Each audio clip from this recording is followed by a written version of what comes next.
Here I have VIVO IQOO 5 Pro, and today I'm going to show you how to take a burst shot on this device.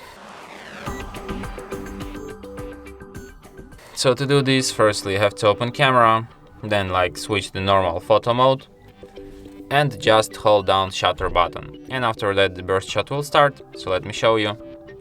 So I just hold it and I took 20 shots right now, and here I can review them. So as you can see, that's how my burst shot looked like. And that's it. Thanks for watching. If you find this tutorial useful, don't forget to hit that like button and subscribe to our channel.